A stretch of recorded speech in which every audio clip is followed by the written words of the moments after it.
September 10th, 1939. Parliament Hill stands quiet under gray autumn skies. The old stone buildings look darker than usual. A cool wind blows across the lawn where crowds of people wait. Inside the House of Commons, 245 men sit in rows of wooden seats. They know they are about to make history. Every single one of them feels the weight of this moment pressing down on their shoulders. Prime Minister William Lyon Mackenzie King stands up. He is 65 years old. His suit is dark and proper. His face looks tired but determined. The room goes completely silent. You could hear a pin drop on the floor.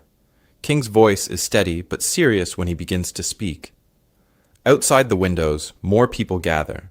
They want to know what Canada will decide. 7 days ago, Britain declared war on Nazi Germany. 7 days ago, the world expected Canada to follow right away. That is what happened in 1914, when the Great War started. Back then, when Britain went to war, Canada went to war automatically. No vote, no choice, no debate.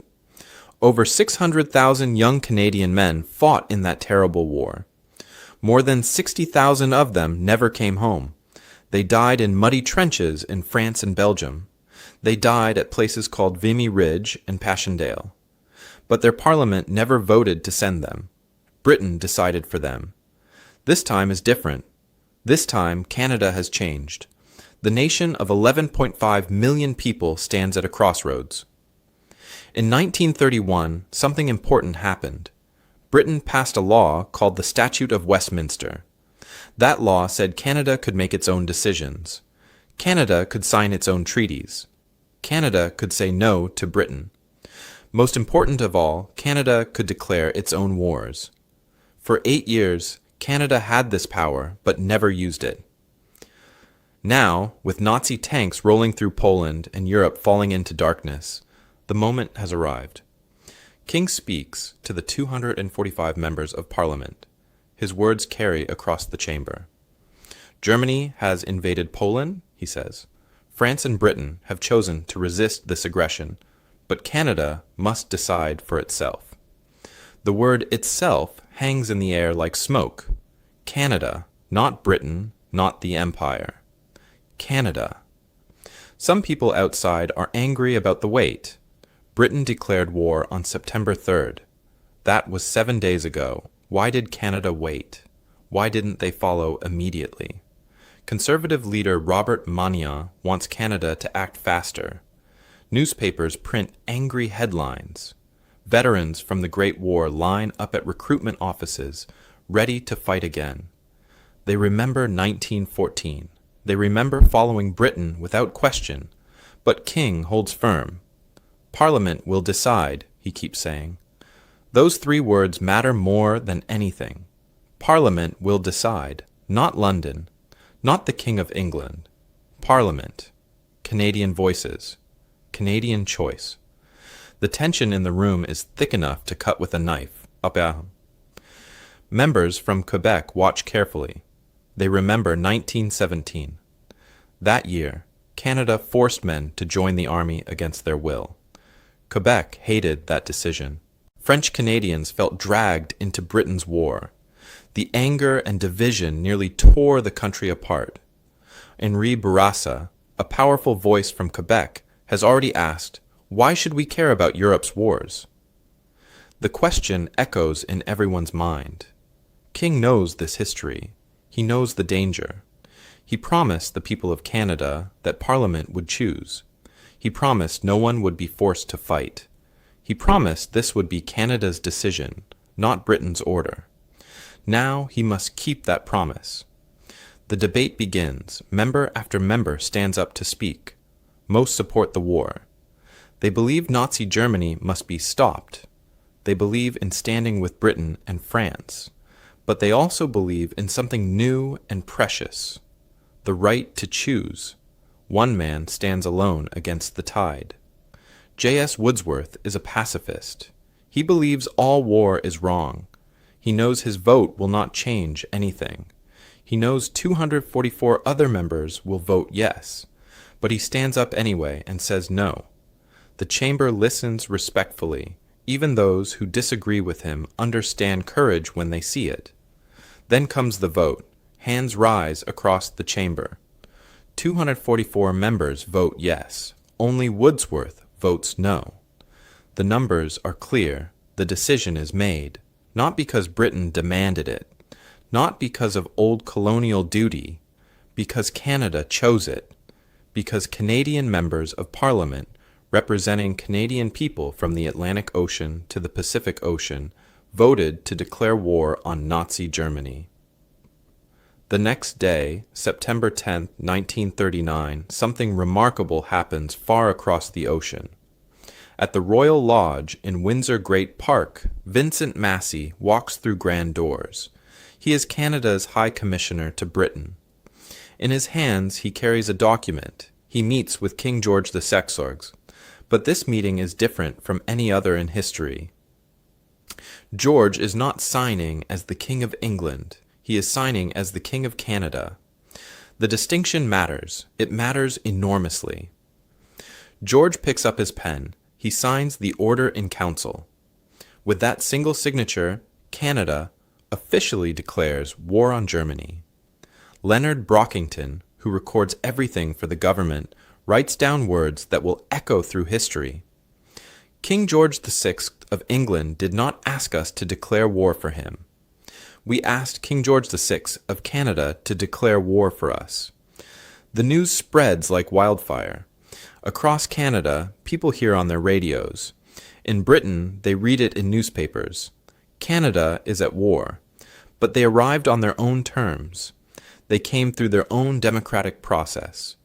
They asserted their own independence. Canada becomes the first nation in the Western Hemisphere to independently declare war on Nazi Germany. They made their own choice. They stood alone in that decision. Young men flood into recruitment centers across the country. They sign their names on papers. They put on uniforms. Not because someone ordered them, because they chose to. Private Harold Wilson, 19 years old, writes to his mother from Toronto, "Grandpa went to war in 1914 because the king called. I'm going because Canada chose. That matters to me." 6 days later, the first convoy leaves Halifax Harbor. Ships filled with supplies head across the dangerous Atlantic Ocean toward Britain. 2 Canadian warships, HMCS St. Laurent and HMCS Saguenay, guard them. The war has begun. But something else has begun too. Canada has found its voice. Canada has claimed its independence. Canada has proven it can stand as an equal, not a follower. And here is what makes this story truly extraordinary. In just over 2 years, the world will change again. War will explode across the Pacific Ocean, and when it does, Canada will do the same thing one more time. They will be first again. They will declare war before any other nation. They will prove that September 10, 1939 was not a lucky accident. It was who Canada had become. To understand why Canada's independent declaration mattered so deeply, we must look back to August 1914. That summer, Europe exploded into the Great War. On August 4th, at 11 o'clock at night, Britain declared war on Germany. At that exact moment, Canada became a nation at war. No debate happened in Parliament. No vote was taken. No choice was given. When Britain was at war, Canada was automatically at war too. That was how the British Empire worked in 1914. Dominions like Canada simply followed where Britain led. Over the next 4 years, more than 600,000 Canadian men would put on uniforms and march off to war. They sailed across the cold Atlantic Ocean in crowded ships. They landed in Europe and marched into a nightmare. The Western Front was a hell of mud and barbed wire and poison gas. Young men lived in trenches that filled with water and rats. They went over the top into machine gun fire. They fought at the Somme, where 24,000 Canadians fell in just a few months. They fought at Passchendaele, where men drowned in mud so thick it swallowed them whole. By the time the guns finally went silent on November 11, 1918, more than 60,000 Canadians lay dead in foreign soil. Another 170,000 came home wounded in body or mind. Almost every family in Canada knew someone who never came back. Every town and village built monuments with long lists of names carved in stone. These men fought bravely. They fought with courage that amazed the world. But their parliament never voted to send them to war. Britain decided and Canada followed. Yet something changed during those terrible years. Canadian soldiers proved themselves among the finest fighters in the entire British Empire. At a place called Vimy Ridge in northern France, this truth became clear for everyone to see. In April 1917, 4 divisions of the Canadian Corps stood together for the first time. British forces had tried to take Vimy Ridge before and failed. French forces had tried and failed. Thousands of men had died trying to capture this strategic hill. Now it was Canada's turn. On April 9, 1917, at 5:30 in the morning, Canadian soldiers climbed out of their trenches. Snow fell from dark skies. The ground was cold and muddy. Artillery shells screamed overhead. For 4 days, the Canadians fought their way up that ridge. They fought together as one unified force. By April 12th, Vimy Ridge belonged to Canada. Over 10,600 Canadians were killed or wounded in those 4 days, but they succeeded where others had failed. General Arthur Currie commanded those Canadian forces. He said words that would echo through history. "I am a Canadian. I have fought for Canada. Not for Britain, not for the King, for Canada." That idea planted itself in the minds of soldiers and citizens alike. If Canadians could fight as Canadians, could they not decide as Canadians too? The war changed Canada forever. When peace finally came, Canadian leaders began asking hard questions. Why should Britain control Canada's foreign policy? Why should Canadians die in wars their parliament never approved? These questions led to a document that would change everything. In 1931, the British Parliament passed the Statute of Westminster. This law transformed the relationship between Britain and its dominions. The statute said that British laws would no longer automatically apply to Canada. The King would act on advice from Canadian ministers, not British ones. Canada could sign its own treaties with other nations. Canada could make its own foreign policy decisions. Most important of all, Canada could declare its own wars. The Dominion became a sovereign nation. The child grew up and left home. But having power on paper and using that power in real life are two very different things. For 8 years after 1931, this power to declare war sat unused, like a tool in a drawer. Would Canada really assert independence from the mother country when the moment came? Would a nation built mostly by British immigrants really stand separate from Britain in a time of crisis? These questions had no answers until September 1939. Prime Minister William Lyon Mackenzie King understood Canada better than almost anyone. He was a careful politician who rarely took risks, but he knew that Canada's independence meant nothing if they never used it. He also understood the deep wounds still fresh from the Great War. In 1917, Canada had forced men to join the army against their will. This conscription tore the nation apart, especially in Quebec. Quebec was different from the rest of Canada. Most people there spoke French, not English. Their ancestors came from France, not Britain. They felt no loyalty to the British Empire. When the government tried to force French-Canadian men to fight in Britain's war, riots broke out in the streets of Montreal and Quebec City. Men hid to avoid being drafted. The anger and division nearly destroyed Canada from within. By 1939, these wounds had not fully healed. King knew he had to be very careful. He needed English Canada to support the war effort. But he also needed Quebec to stay united with the rest of the country. The solution was simple but powerful: let Parliament decide. Give every member of Parliament a voice. Give every region of Canada a say. Make this Canada's choice, not Britain's order. Parliament will decide, King said over and over. These 3 words became his promise to the Canadian people. When war clouds gathered over Europe in the summer of 1939, King repeated this promise. Britain might declare war. France might declare war. But Canada would only go to war if the Canadian Parliament voted for it. This was not cowardice. This was not hesitation. This was democracy. This was independence. This was Canada finding its voice after years of silence. The power granted in 1931 would finally be used in 1939. And when Canada used that power, the whole world would take notice. A new kind of nation was being born, one that made its own choices even when those choices meant war. At 4:45 in the morning on September 1st, 1939, German tanks rolled across the border into Poland.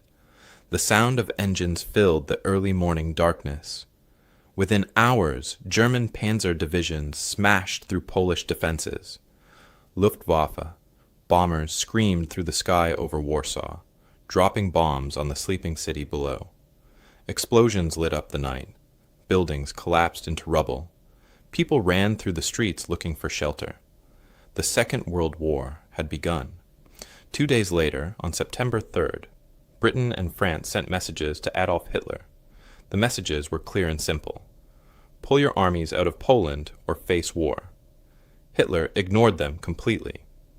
At 11 o'clock in the morning, British time, Prime Minister Neville Chamberlain's tired voice crackled over radio waves across the British Empire. I am speaking to you from the Cabinet Room at 10 Downing Street, he said. This country is at war with Germany. His voice sounded old and defeated. The words hung heavy in the air. In Ottawa, the pressure on Prime Minister Mackenzie King began immediately. British officials sent urgent messages. They assumed Canada would follow right away, just like in 1914. Why would this time be any different? Conservative opposition leader Robert Magnan stood up in public and demanded immediate action. We must stand with Britain now, he declared. Every hour we wait is an hour of shame. Newspapers across English Canada printed angry headlines. Why does Canada hesitate? Asked the Toronto Star. Britain stands alone while we debate, wrote the Montreal Gazette. Veterans from the Great War, men in their 40s and 50s who still remembered the trenches, flooded into recruitment offices. They were ready to fight again. They did not understand why Canada was waiting. The emotional pull was enormous. Britain was the mother country. Most Canadians came from British families. They spoke English. They sang God Save the King. They grew up with pictures of London and stories of the Empire. Now Britain faced Nazi Germany alone, and Canada sat across the ocean talking about Parliament and votes and procedures. It felt wrong to many people. It felt like abandoning family in their darkest hour. But King held firm like a rock in a river. Parliament will decide, he said again and again to anyone who would listen. Reporters asked him why Canada was delaying. We are not delaying, King answered. We are deciding. The difference between those two words mattered more than most people understood. King never doubted that Canada would go to war. He knew it in his bones. But how Canada entered the war mattered just as much as entering it. Would Canada slide into war automatically like a colony? Or would Canada choose war deliberately like a sovereign nation? The difference would define who Canada was and who Canada would become. The weight felt like agony. While Poland burned under German bombs, Canada debated. While Britain mobilized its army and navy, Canada waited for Parliament to meet. Parliament was not scheduled to come back until October 2nd. That was a full month away. King called an emergency session for September 7th. That was still 4 full days after Britain's declaration. To many people, it felt like forever. Meanwhile, 1,075 Canadian soldiers already in England existed in a strange situation. They had gone to Britain for training exercises before the war started. Now Britain was at war, but Canada was not. What were these soldiers? If fighting came to them before Canada officially declared, what would their status be? Were they British soldiers? Canadian soldiers? Something in between? Nobody knew the answers to these questions. In Quebec, the situation was even more tense. French-Canadian members of Parliament watched everything carefully. They remembered 1917 and the conscription crisis like it was yesterday. Henri Bourassa, a powerful voice for Quebec nationalism, had already spoken out.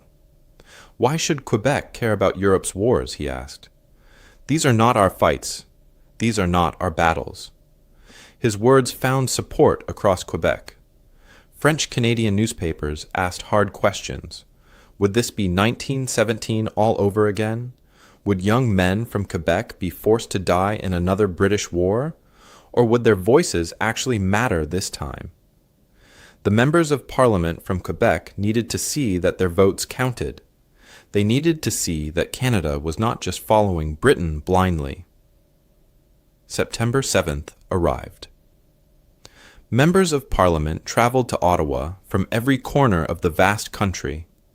Some rode trains for days across the prairies. Some came from the rocky shores of Newfoundland. Some traveled from the forests of British Columbia. They all converged on Parliament Hill, knowing they carried the weight of history on their shoulders. Outside on the lawn, crowds gathered. People stood in the September air, waiting for news. Would Canada go to war? Of course they would. Everyone knew that. But the real question ran deeper. Would Canada go to war as a free nation making its own choice? Or would Canada go to war as a colony following orders? The Senate would vote. On September 8th, the House of Commons would vote on September 9th. The world watched and wondered. Reporters from Britain wrote stories questioning Canada's delay.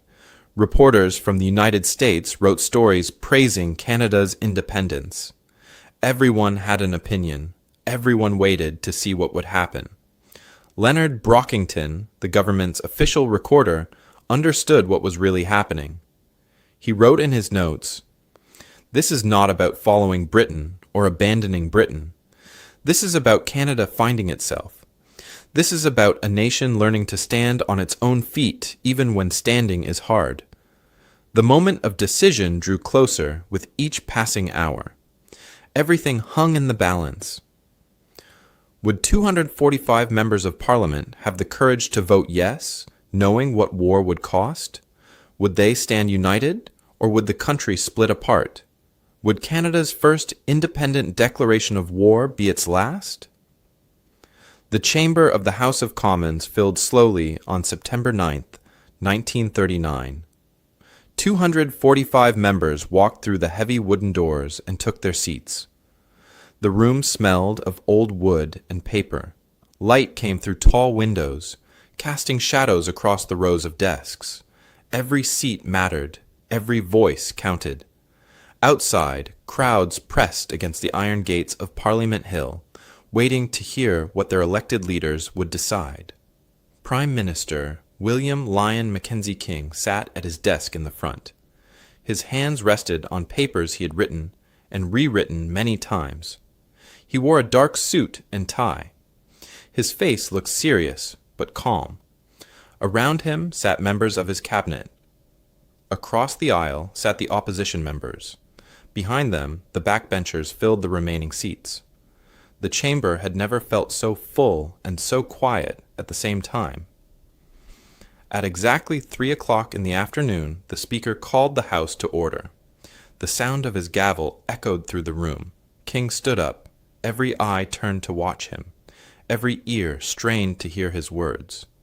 He cleared his throat and began to speak.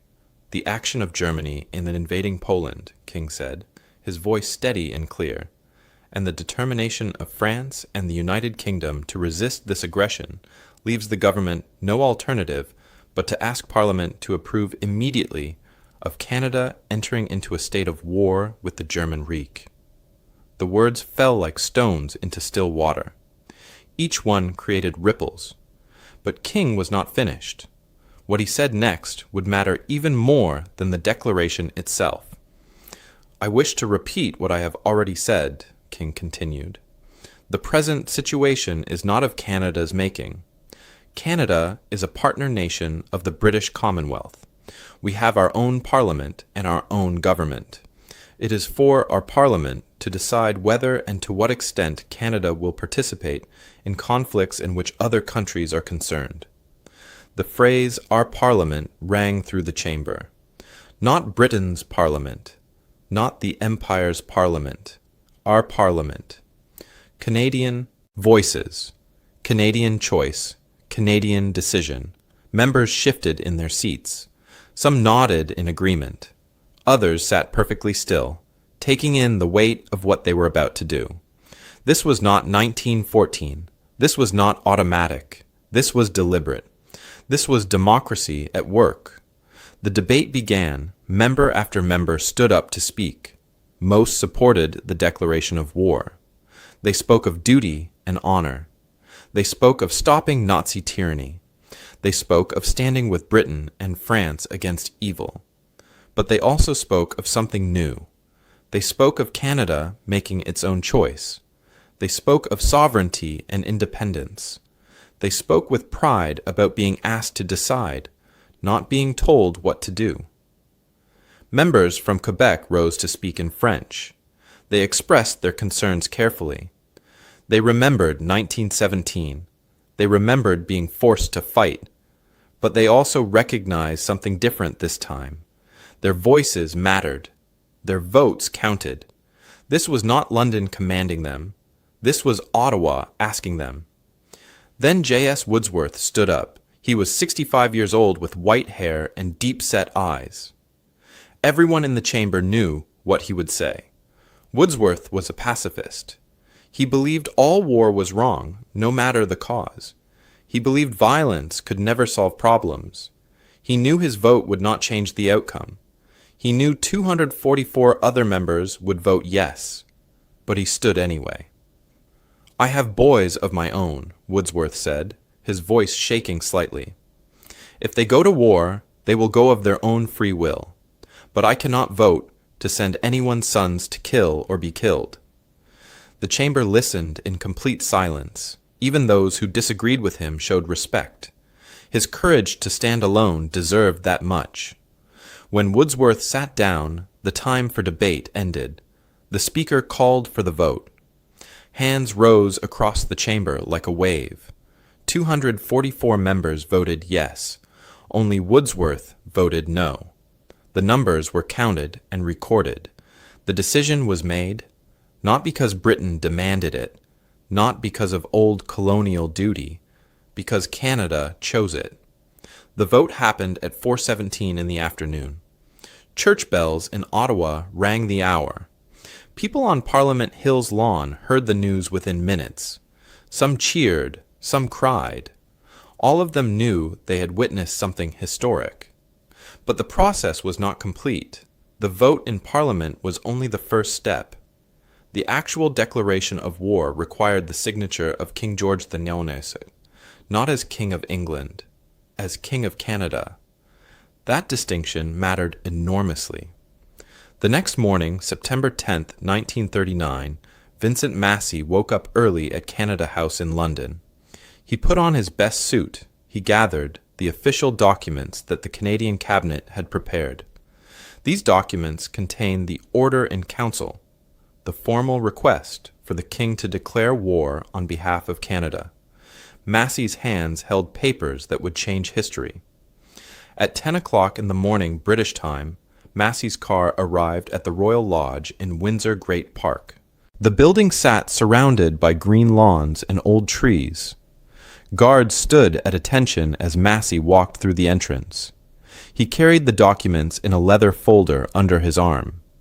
His heart beat faster with each step. King George VI met Massey in a private room. The king knew why Massey had come. George looked at the Canadian diplomat with understanding in his eyes. This was not Britain asking Canada to fight. This was Canada asking its king to make their choice official. Massey presented the documents. He explained that the Canadian Parliament had voted. The Canadian Cabinet had approved. The Canadian people, through their elected representatives, had decided to go to war. Now they needed their king to sign the declaration. George picked up his fountain pen. The pen's gold tip gleamed in the morning light. He read through the documents carefully. Then he signed his name at the bottom. The signature took only seconds, but those seconds changed everything. With that signature, Canada officially declared war on Germany. Leonard Brockington sat in his office in Ottawa when he heard the news. As the government's official recorder, his job was to document this moment for history. He picked up his own pen and wrote words that would echo through the years. King George of England did not ask us to declare war for him. We asked King George VI of Canada to declare war for us. The difference in those words captured everything. Canada had not followed. Canada had led. Canada had chosen. News spread across the country like wildfire. Radio announcers broke into regular programs with special bulletins. Canada is at war, they said. Parliament has spoken. The King has signed. Canada is at war with Germany. In English, Canada, the reaction was strong support, mixed with quiet pride. They would stand with Britain, yes, but they stood as equals now, not as subjects. In Quebec, the reaction was more complex. They were going to war, but at least their members of Parliament had voted. At least their voices had been heard. Young men across the country lined up at recruitment centers. They signed their names on papers. They raised their right hands and swore oaths, not because someone forced them, because they chose to. Private Harold Wilson stood in line in Toronto. He was 19 years old. When his turn came, he signed his name clearly. Later that night, he wrote to his mother. Grandpa went to war in 1914 because the king called, he wrote. I'm going because Canada chose. That matters to me. 6 days later, on September 16th, a convoy of merchant ships gathered in Halifax Harbor. The ships sat low in the water, loaded with supplies for Britain. 2 Canadian destroyers, HMCS St. Laurent and HMCS Saguenay, took positions around the convoy. Their job was to protect the merchant ships from German submarines during the dangerous crossing of the Atlantic Ocean. At dawn, the convoy began to move. One by one, the ships left the harbor and headed out to the open ocean. People stood on the docks, waving goodbye. The war had truly begun.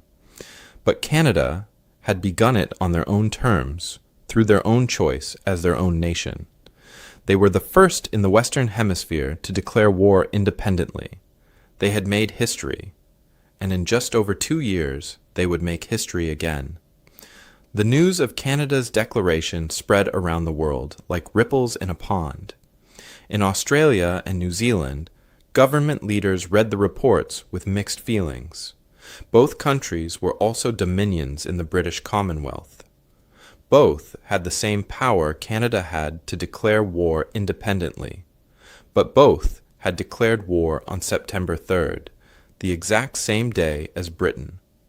They followed the mother country without waiting, without debating, without the week-long process Canada had insisted upon.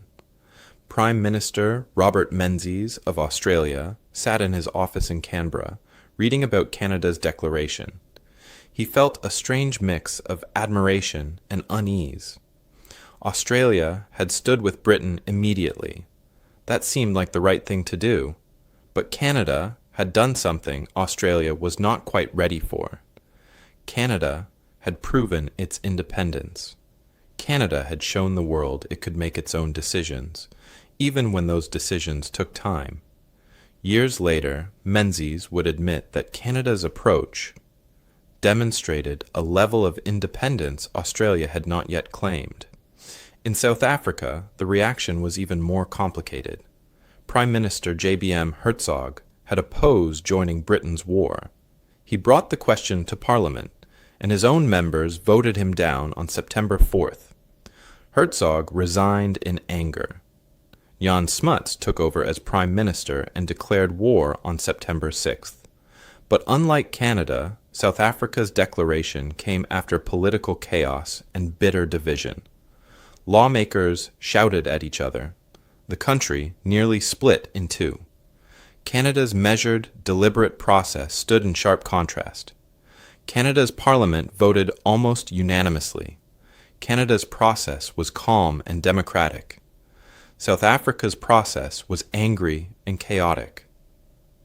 Across the border in the United States, President Franklin Roosevelt watched Canada's actions very carefully.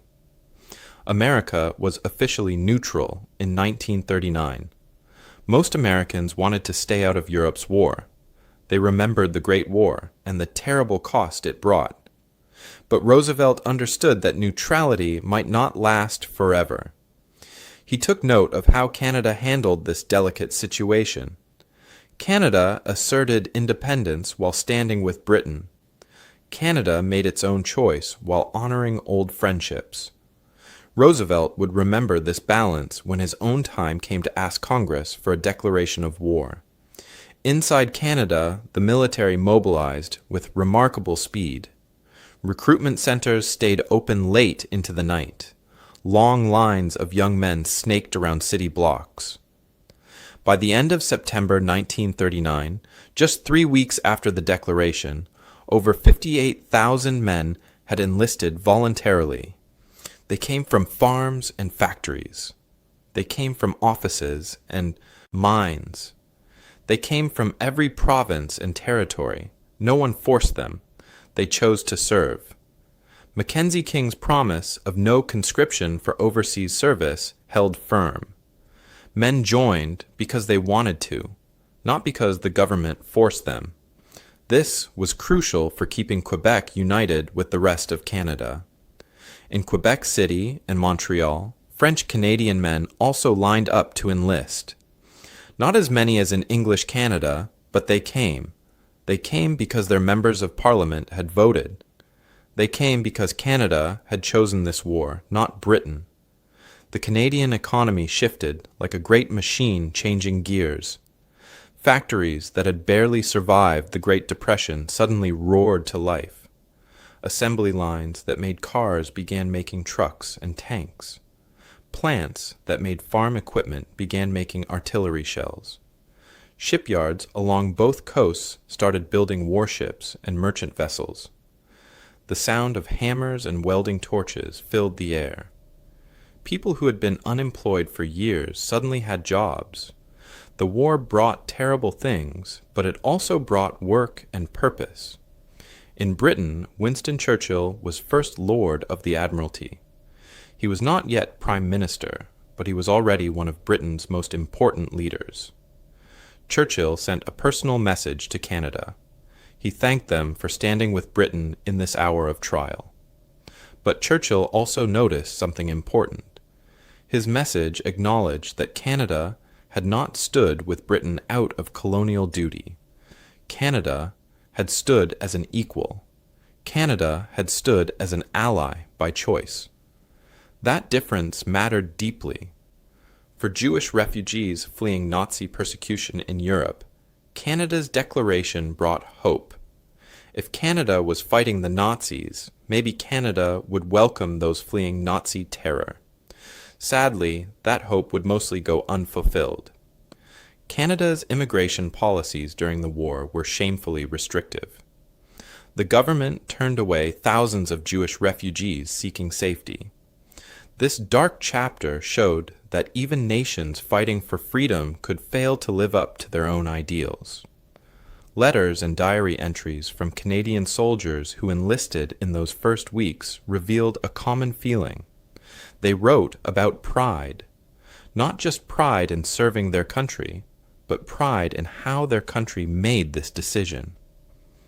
Private Harold Wilson wrote to his mother from Toronto, When Grandpa went to war in 1914, he went because the king called. I'm going because Canada chose. That matters to me. Those words appeared again and again in different forms. Canada chose. We chose. That choice made the sacrifice feel different somehow. Lieutenant General Andrew MacNaughton took command of Canadian forces. He was a tough, smart officer who had served in the Great War. MacNaughton established a principle that would define Canada's military contribution. Canadian troops would fight together as a unified Canadian force. They would not be broken up and scattered among British units. Canadian soldiers would serve under Canadian commanders. They would fight as Canadians, not as extensions of the British Army. This military independence mirrored the political independence of September 10, 1939. Training camps opened across Canada. Young men learned to march in formation. They learned to shoot rifles and throw grenades. They learned to dig trenches and read maps. Officers taught them military discipline. Sergeants shouted commands until the men responded without thinking. Cold autumn rains fell on parade grounds where recruits practiced over and over. The work was hard and the hours were long. But the men knew why they were there. Canada had chosen this fight. They would be ready when the time came. The fall and winter of 1939 brought what people called the Phony War. Germany had conquered Poland quickly, but then the fighting seemed to stop. German and French armies faced each other across fortified lines, but neither side attacked. Britain sent troops to France.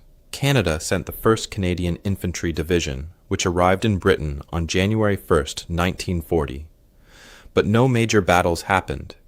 People began to wonder if maybe the war would end quickly without much more fighting. They were wrong. In the spring of 1940, everything changed. In April, Germany invaded Denmark and Norway. In May, German tanks smashed through Belgium and the Netherlands. The Blitzkrieg, the Lightning War, proved unstoppable. British and French forces retreated toward the coast. By June, France was falling. Britain stood alone against Nazi Germany, with only its Commonwealth ally still in the fight. Canada had made its choice in September 1939. Now that choice meant everything. With France defeated and Britain threatened with invasion, Canada became even more important. Canadian factories worked day and night producing weapons and supplies. Canadian ships guarded the vital sea lanes across the Atlantic. Canadian airfields trained thousands of pilots who would defend Britain's skies. Canada had chosen to stand with Britain. Now Britain desperately needed that support. But the world was about to change again. War was spreading. In the Pacific Ocean, Japan was building its empire through conquest. The United States remained neutral, but tensions grew. Events were building toward another explosion, another moment of crisis. And when that moment came in December 1941, Canada would once again be first to respond. The nation that declared war independently in September 1939 would prove that declaration was not a one-time event. It was who Canada had become. Canada's independent declaration of war in September 1939 created changes that reached far beyond the immediate military contribution. The decision sent waves through the British Commonwealth that would reshape relationships between nations for generations to come. The British Commonwealth was transforming before everyone's eyes. For hundreds of years, the empire meant Britain at the center, with colonies circling around it like planets around the sun. Britain made decisions and the colonies followed. But Canada's action in September 1939 proved something new was happening. The old empire was dying. A new commonwealth of equal partners was being born. Canada did not follow Britain into war. Canada chose to stand with Britain as an ally, as an equal, as a sovereign nation making its own decisions. This precedent mattered enormously. In 1949, just 10 years after the war ended, The London Declaration would establish the modern Commonwealth. That declaration described the Commonwealth as a voluntary association of independent and equal nations. Canada's assertion of independence in 1939 was cited as the turning point, the moment when the relationship fundamentally changed. Other dominions watched what Canada did and learned from it. Independence was possible. Sovereignty was real. The Commonwealth could be a partnership, not a dictatorship. Canada's war production became absolutely crucial to Allied victory. In December 1939, Canada launched the British Commonwealth Air Training Plan. This massive program trained pilots and aircrew from all over the Commonwealth in Canada, far away from German bombers. Canadian skies were safe. Canadian airfields were perfect for training. Over the course of the war, more than 130,000 Allied aircrew would train in Canada. They came from Britain, Australia, New Zealand, and other Commonwealth nations. They learned to fly in Canadian skies. Many of them owed their lives to that training when they faced German fighters over Europe. Canadian factories worked around the clock producing weapons and equipment. Assembly lines that once made cars now produced tanks. Shipyards that built fishing boats now built destroyers and corvettes. By the end of the war, Canada would have the fourth largest air force in the world. Canada would have the third largest navy. From a nation of just 11.5 million people, this industrial output was remarkable. Canada produced 16,000 aircraft, 50,000 tanks and military vehicles, and 487 naval vessels. This was not colonial tribute sent to Britain. This was a sovereign ally choosing how to contribute to the war effort. Inside Canada, the political impact of September 1939 helped Mackenzie King navigate the conscription crisis that inevitably came. In 1942, as the war grew worse and more soldiers were needed, King held a national vote. He asked Canadians to release the government from its promise not to force men to fight overseas. This was called a plebiscite. Across Canada, 64% of people voted yes. They agreed to allow conscription if necessary. But in Quebec, the vote went the opposite way. Nearly 73% of Quebec voters said no. They still oppose forcing men to fight. The conscription crisis of 1942 could have torn Canada apart like it did in 1917. But this time was different. King could point back to September 1939. He could say that Canadians had chosen this war through Parliament. The decision about conscription was a continuation of that democratic choice, not an imperial command forced on unwilling subjects. French-Canadian members of Parliament had voted in 1939. Their voices had mattered then. Their voices still mattered now. The crisis was managed without the violent division and riots of 1917. Canada stayed united, though the tension remained high. On the world stage, Canada's assertion of independence accelerated its recognition as a middle power. Before the war, Canada was seen mostly as Britain's northern dominion. By 1945, Canada sat at the table as an independent voice in creating the United Nations. Canadian diplomats helped draft the UN Charter. Canada was recognized as one of the founding members, not as part of the British delegation, but as its own nation. This seat at the table would have been impossible if Canada had merely followed Britain into war in 1939 as an automatic colonial obligation. Canada earned respect through independent action. Canadian military doctrine changed permanently because of principles established in World War II. The idea that Canadian forces should fight together under Canadian command became standard practice. General MacNaughton insisted on it from the beginning. The 1st Canadian Army, formed in 1942, fought as a distinct force in Italy and Northwest Europe. Canadian generals made Canadian decisions. This military independence mirrored the political independence of September 1939. Even today, Canadian forces in peacekeeping missions and military operations around the world operate as Canadian units, reflecting Canadian policy, not as extensions of larger powers. The enemy noticed Canada's growing strength and independence. German intelligence reports from September 1939 described Canada dismissively as the British Dominion. Early German documents barely distinguished between British and Canadian forces. But by 1941, after Canadian troops had proven themselves in battle, German military reports changed their tone. They started writing about the Canadians as a distinct force. Intelligence assessments noted Canadian fighting quality with grudging respect. The Germans learned that Canadians were not just British soldiers with different accents. They were their own army with their own character. Allied nations responded to Canada's new status with growing respect. When President Franklin Roosevelt and Prime Minister Winston Churchill met for the Atlantic Conference in August 1941, they invited Mackenzie King to join them, not as Britain's deputy or assistant, but as the leader of a sovereign allied nation. King sat at the table as an equal. His voice carried weight. This recognition mattered deeply when December 1941 arrived, and Canada would make its second historic declaration. The transformation of Canada's international identity happened remarkably fast. In 1914, Canada went to war automatically when Britain declared.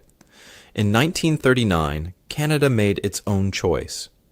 By 1945, Canada was recognized worldwide as an independent middle power with its own foreign policy, its own military, and its own voice in world affairs. The change took just 31 years, but it felt like centuries of evolution compressed into a single generation. Yet for all these strategic and political changes, the human cost remained staggering. By the end of 1940, Canadian forces were deployed around the world. They guarded Iceland. They defended Britain's skies. They protected convoys crossing the Atlantic against German submarines. Young men who enlisted in September 1939 were dying in 1940 and 1941. Ships were torpedoed. Planes were shot down. Every week brought more names added to the growing lists of casualties. The Royal Canadian Navy grew from a tiny force of just 13 vessels and 3,500 personnel in 1939 to a fleet of over 400 ships and nearly 100,000 sailors by 1945. These sailors fought the Battle of the Atlantic, protecting the vital supply lines that kept Britain alive. German submarines, called U-boats, hunted the convoys. Canadian corvettes and destroyers hunted the submarines. The North Atlantic became a deadly battlefield where men died in freezing water, where ships exploded and sank in minutes, where the young became old overnight. Canadians served in every theater of war. They fought in the skies over Britain during the Battle of Britain. They fought in the deserts of North Africa. They would soon fight in the mountains of Italy and on the beaches of Normandy. Everywhere they went, they fought not as colonial troops, but as Canadian forces representing a sovereign nation. But the war was about to spread even further. Across the Pacific Ocean, tensions between Japan and the Western powers grew worse each month. Japan had invaded China. Japan had signed alliances with Germany and Italy. Japan was building an empire through conquest. The United States watched nervously. Britain watched from its embattled island, and Canada, with troops already stationed in Hong Kong, watched and waited. December 1941 was coming. The world would explode again, and when it did, Canada would prove that September 10, 1939 was not a lucky accident or a one-time event. Canada would show the world that independent decision-making was now part of its national character. The nation that declared war first in 1939 would declare war first again in 1941.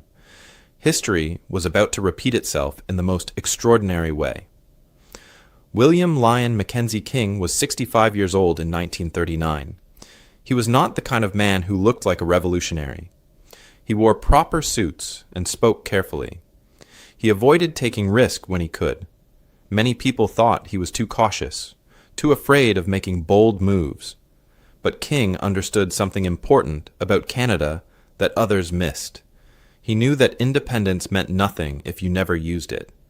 He knew that sovereignty was just a word until you made it real through action. King's private diary from September 1939 shows a man under enormous pressure. Britain expects us to follow. Immediately, he wrote on September 3rd, the pressure is tremendous. But if we do, we surrender the very independence Parliament fought to achieve. Night after night, King sat alone in his study, writing by lamplight. He questioned himself. He worried about making the wrong choice. But he never wavered from his core belief. Parliament will decide. Those 3 words kept him steady when everything else felt uncertain. King would lead Canada through the entire war. He remained Prime Minister until 1948, making him the longest-serving Prime Minister in Canadian history.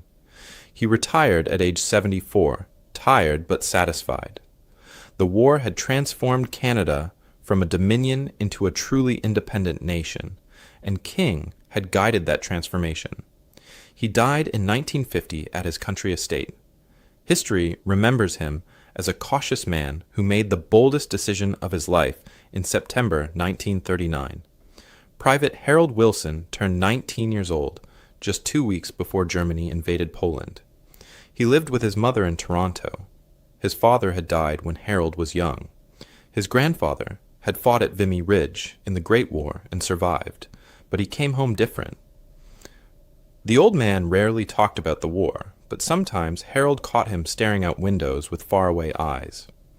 On September 12, 1939, 2 days after Canada's declaration, Harold walked into a recruitment office in downtown Toronto. He signed his name on the papers. That night, he wrote to his mother. "Grandpa fought at Vimy," he wrote. "He always said he fought for Canada, but really he fought for the king. I'm fighting for Canada because Canada chose to fight. That's different. I hope you understand, Mother. This matters to me." Harold shipped out to England with the Royal Canadian Regiment in early 1940. He survived the brutal Italian campaign, fighting through mud and mountains. He fought at Ortona in December 1943, where Canadians battled Germans house by house in what they called Little Stalingrad. He survived that too. Harold came home in 1945, married a girl he had known since childhood, and worked as a machinist for 40 years.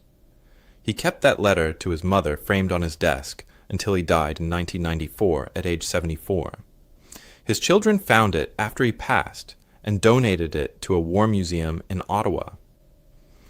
Leonard Brockington had an unusual job. He was the government's official recorder for the war effort.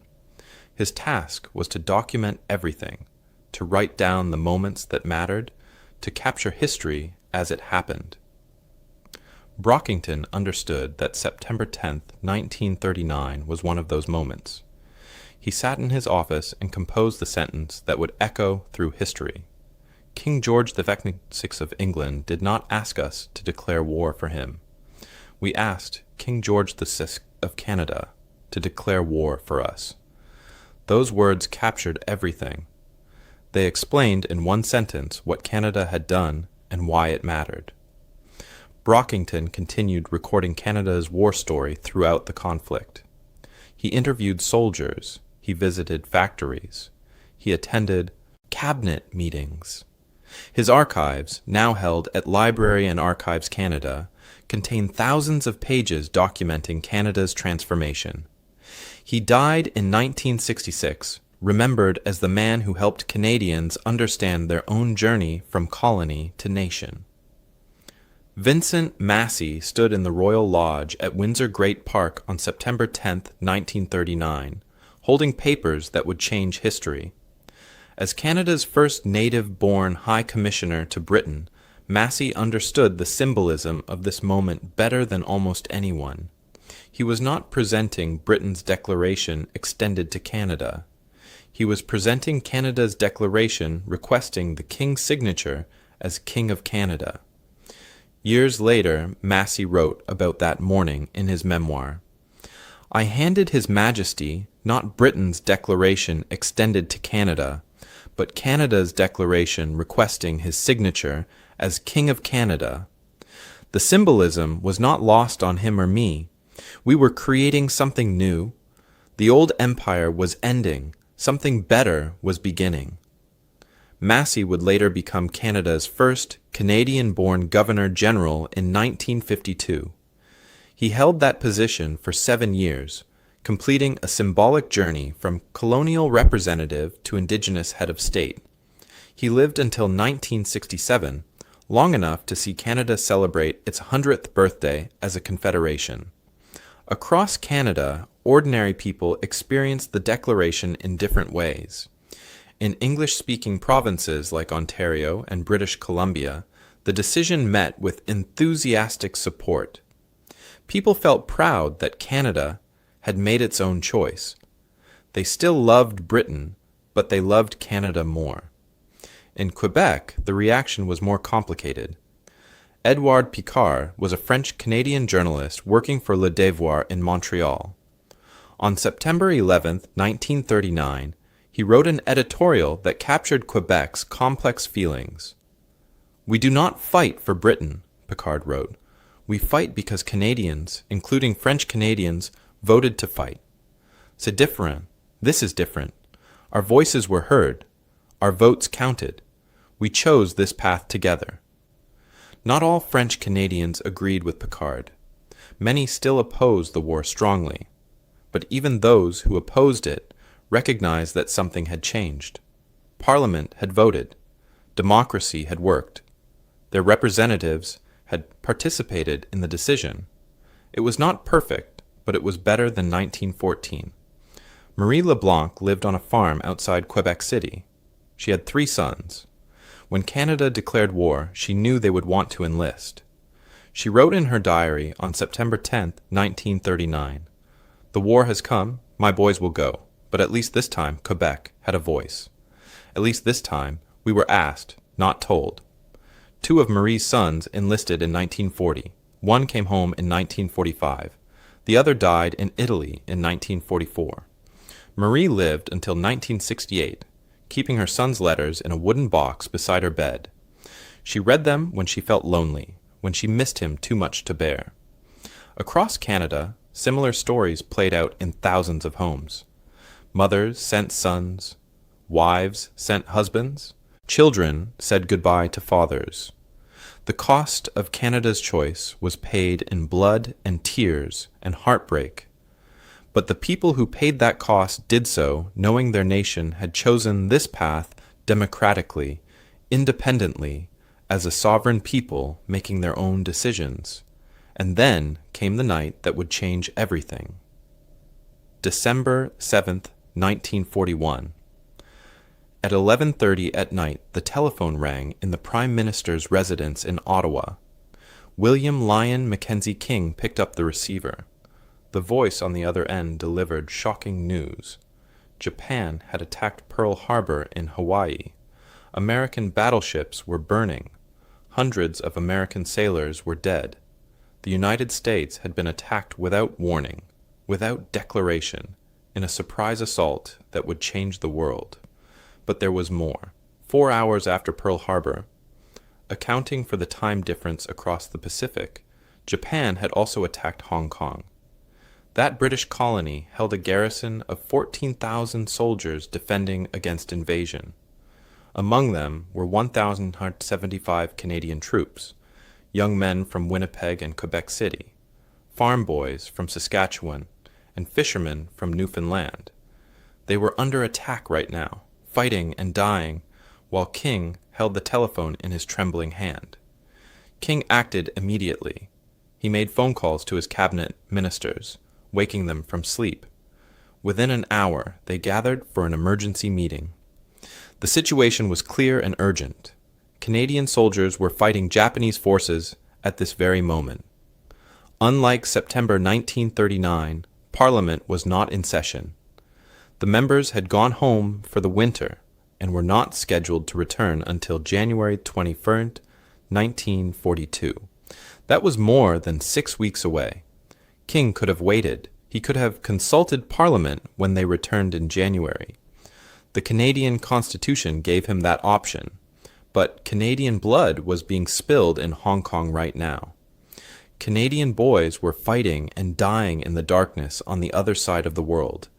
They needed to know their country stood with them. They needed to know Canada was at war. At 11:30 that same night, December 7, 1941, Mackenzie King made an announcement. The Canadian cabinet had decided Canada would declare war on Japan immediately. The Governor-General would issue a royal proclamation the next day, December 8th, declaring that a state of war had existed between Canada and Japan as of December 7th. Canada had declared war on Japan before the United States. President Franklin Roosevelt would give his famous Day of Infamy speech to Congress on December 8th. Congress would vote to declare war that same day. Britain also declared war on December 8th. But Canada, with soldiers already fighting Japanese forces in Hong Kong, declared on December 7th. Once again, Canada was first, not because they were eager for war, not because they were reckless or foolish, but because they were sovereign, independent, and determined to make their own choices, even when those choices meant war. The Battle of Hong Kong lasted 18 brutal days. Canadian soldiers fought with desperate courage against overwhelming odds. The Japanese army had 52,000 troops attacking the colony. The defenders had no chance of victory, but they fought anyway. On Christmas Day, 1941, Hong Kong surrendered. Of the 1,975 Canadians who defended the colony, 290 were killed in the fighting. The rest became prisoners of war. Many more would die in Japanese prison camps over the next 4 years, from disease, starvation, and brutal treatment. These two declarations, September 10, 1939 against Germany and December 7, 1941 against Japan, defined Canada's emergence as a sovereign nation on the world stage. They were not just bureaucratic formalities. They were statements of identity. They were Canada saying to the world, we make our own choices. We stand on our own feet. We are no longer a colony. Today, the tomb of the unknown soldier stands at the National War Memorial in Ottawa. The inscription reads simply, "The unknown soldier, le soldat inconnu." Not Britain's soldier, not the Empire's soldier, Canada's soldier. The memorial honors all Canadian war dead, those who chose to serve because their country chose to fight. At Vimy Ridge in France, the Canadian National Vimy Memorial rises against the sky. Two tall white pillars reach upward like hands lifted in prayer. The names of 11,285 Canadian soldiers with no known graves are carved into the stone. This memorial stands as a monument to Canadian independence forged in the Great War, independence that was finally claimed politically in September 1939. Canada's wartime assertions of sovereignty laid the groundwork for its post-war role in the world. At the founding of the United Nations in 1945, Canada was recognized as a middle power, not a British colony, not a dominion following Britain's lead, an independent voice with its own seat at the table. Prime Minister Louis Saint Laurent later said, "We earned that seat in 1939 when we chose our own war." The principle that Canadian forces fight together under Canadian command, established during World War II, continues today.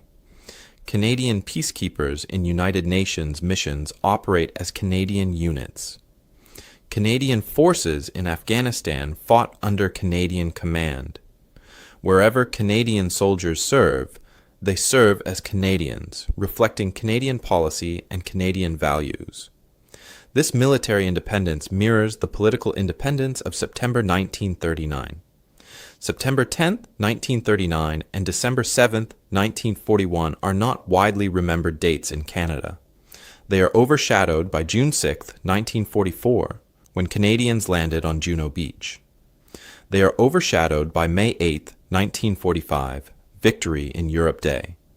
They are overshadowed by November 11th, Remembrance Day, when Canadians honor all their war dead. Yet these two declaration dates represent something profound. They mark the moment Canada truly became Canada, distinct from Britain, choosing its own path, making its own decisions. Canada's model of independent declaration, sovereign choice, and voluntary alliance became the template for the modern Commonwealth. When India and Pakistan gained independence after World War II, they joined a Commonwealth transformed by Canada's actions. The old empire of colonies had become a Commonwealth of equals. Canada showed the way. In the chaos and carnage of World War II, with millions dead and entire cities destroyed, Canada's declarations of war might seem like small administrative details. Britain declared war on Germany on September 3rd. Canada declared on September 10th. What difference did 1 week make? Everything. That week represented Canada finding its voice. That week honored the 60,000 Canadians who died in World War I without their country ever voting to go to war. That week represented the transformation from colony to nation, from obligation to choice, from following to leading.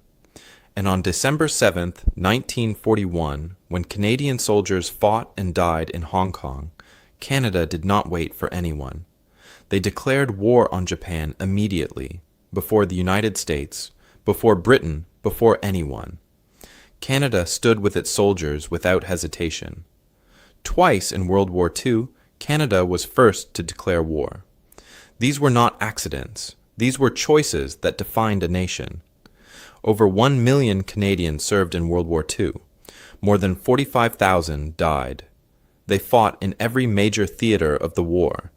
They fought in the Atlantic Ocean, protecting convoys. They fought in the deserts of North Africa.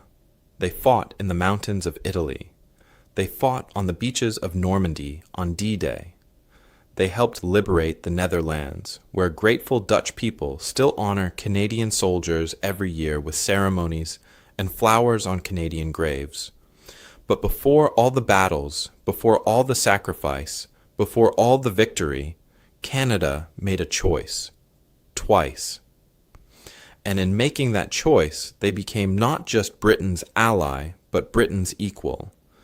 Not a dominion following the mother country, but a sovereign nation charting its own course through the darkest period in human history.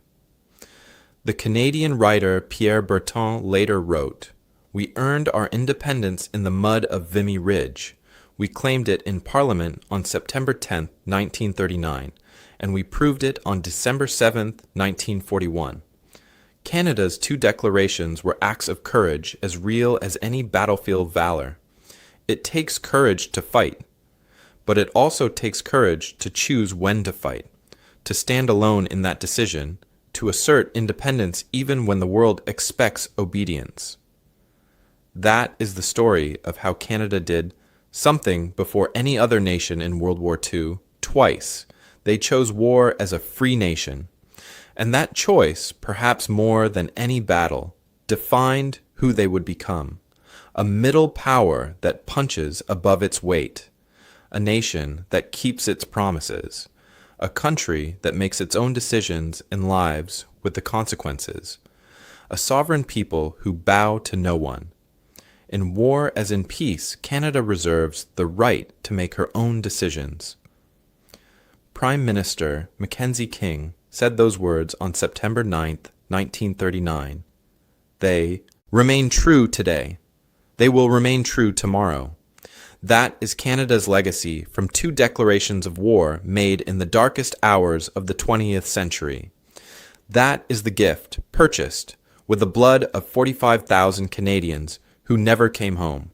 Independence, sovereignty, the right to choose, the courage to stand alone when standing alone is right.